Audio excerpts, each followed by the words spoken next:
নমস্কার, আমি সোনালী ঘোষ।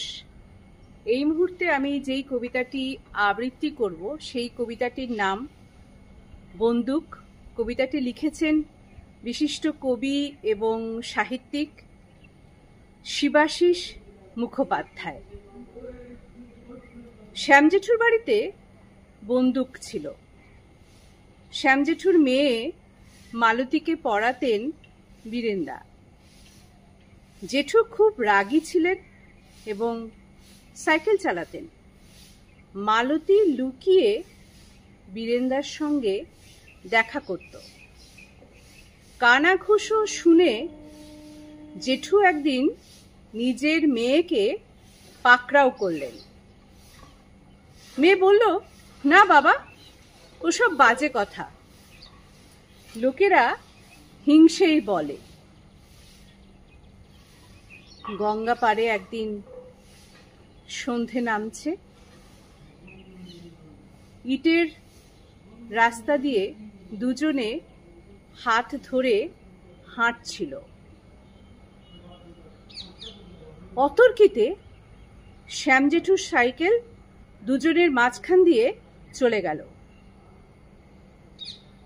দুজনের হাত ছাড়া হয়ে দুদিকে ছিটকে গেল।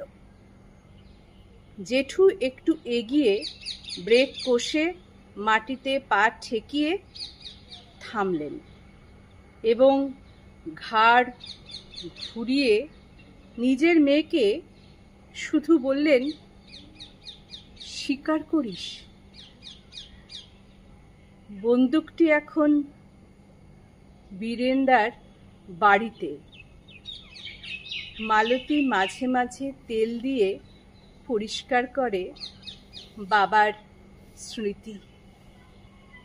এই দুটো লাইন, স্বীকার করিস আর বন্দুকটি এখন বীরেনদার বাড়িতে। মাঝে মাঝে তেল দিয়ে পরিষ্কার করে মালতী বাবার স্মৃতি। সব কথা বলা আছে। অপূর্ব অপূর্ব কবিতা, খুব ভালো লেগেছিল আমার পড়ে, তাই তোমাদের সামনে একটু আবৃত্তির উচ্চারণে রাখলাম।